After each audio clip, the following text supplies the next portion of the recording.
अस्सलाम वालेकुम नाज़रीन। ठग का काम ही ठगना होता है और अवाम का काम ठगे जाना।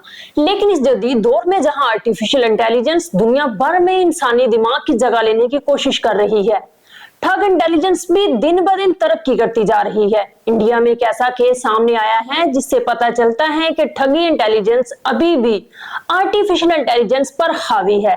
तो चलिए शुरू करते हैं।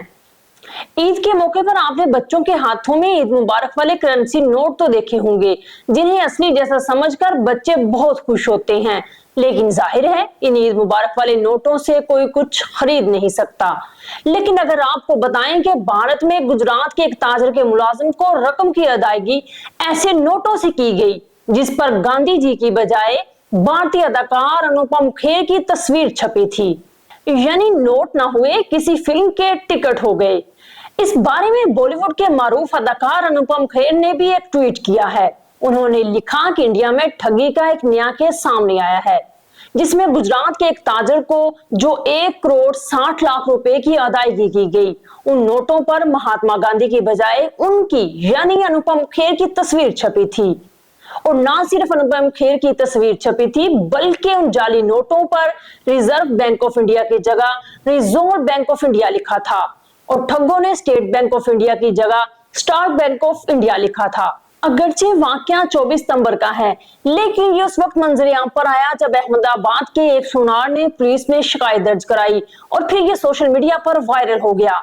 ये शिकायत रियासत गुजरात के अहमदाबाद शहर के नौरंगपुरा पुलिस स्टेशन में दर्ज कराई गई। सोने चांदी के ताजर मेहुल ठाकुर ने यह शिकायत दर्ज कराई कि उन्हें 2 अफराद ने 500 रुपए के जाली करेंसी नोटों का इस्तेमाल करते हुए धोखा दिया है। और सितम जरीफी ये कि इन नोटों पर गांधी की बजाय बॉलीवुड अदाकार अनुपम खेर की तस्वीर छपी है, यानी ये तो प्रैंक ही हो गया। लेकिन इतना महंगा प्रैंक शायद तारीख में पहली बार हुआ हो। तफसीलात के मुताबिक मेहुल ठाकुर ने यह सौदा 24 सितंबर को किया था और धोखाधड़ी का पता चलने के बाद नौरंगपुरा पुलिस स्टेशन में शिकायत दर्ज करवाई। इस बारे अहमदाबाद के नौरंगपुरा पुलिस स्टेशन के एक पुलिस अफसर ने बताया कि 2 अफराद ने 2100 ग्राम सोने के सौदे की अदायगी के तौर पर ताजर मेहुल ठाकुर के मुलाजिम भरत जोशी को 1 करोड़ 30 लाख रुपए मालियत के 500 के जाली करेंसी नोट हवाले किए थे। लेकिन मुलाजिम ने नोट लेते वक्त यह गौर नहीं किया कि उन पर महात्मा गांधी की बजाय बॉलीवुड अदाकार अनुपम खेर की तस्वीर छपी थी, या फिर वो अनुपम खेर को ही असली गांधी समझता रहा। उन नौसरबाजों ने बकिया 30 लाख रुपए अदा करने का वादा किया, लेकिन इससे कबल के वो बकाया रकम लाते और जोशी को यह मालूम होता कि दिए गए नोट जाली हैं। नौसरबाज सारा सोना लेकर गायब हो चुके थे।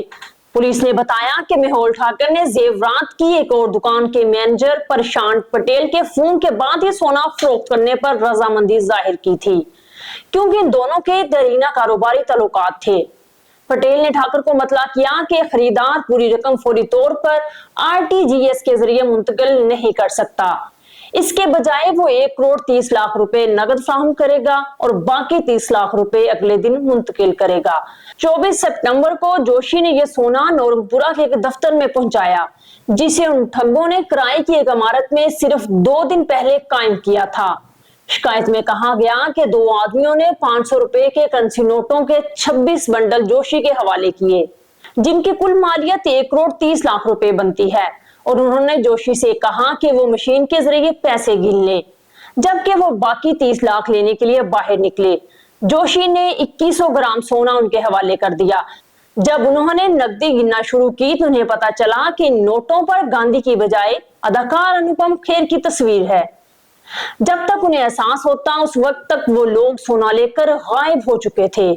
अगरचे ये अपनी नोयत का अनोखा वाकया है और पुलिस मुलजमान का सुराग लगाने के लिए सीसीटीवी फुटेज का सहारा ले रही है और उम्मीद है मुलजमान जल्द गिरफ्तार हो जाएंगे। 29 तारीख को अदाकार अनुपम खेर ने अपने सोशल मीडिया पर उसके मुताल्लिक जो ट्वीट किया उस पर 1000 से ज्यादा तबसरे आ चुके हैं। बहुत से लोगों ने उन्हें मुबारकबाद भी दी और बास ने लिखा कि अब नए बाबाए कौम अनुपम खेर हैं, उन्हें फौरन भारत रत्न दिया जाए। कार्तिक नामी एक सारिफ ने लिखा कि किसी ने अनुपम खेर की तस्वीर के साथ जाली नोट छापने में वाकई बहुत मेहनत की, लेकिन अगर उनका मकसद ठगना था तो उन्होंने गांधी की तस्वीर के साथ ही क्यों नोट नहीं छापे ताकि ये ज्यादा काबिल एतमाद जाली नोट हो सकते थे। मैं ये जानना चाहूंगा कि आखिर ये धोखाबाज क्या सोच रहे थे। लगता है धोखाबाज गांधी से ज्यादा अनुपम खेर को पसंद करते थे और उन्होंने अपने पसंदीदा फनकार के तस्वीर करेंसी नोटों पर लगाकर अपनी तरफ से अदाकार को खराजे तहसीन पेश किया हो। बहरहाल ये तो मुकम्मल तहकीकात के बाद ही पता चलेगा। तो आप भी सोचिए कि गांधी की जगह अनुपम खेर की तस्वीर लगाने का मकसद क्या हो सकता है, और कमेंट सेक्शन में जरूर बताइएगा। इजाजत दीजिए, अल्लाह हाफिज।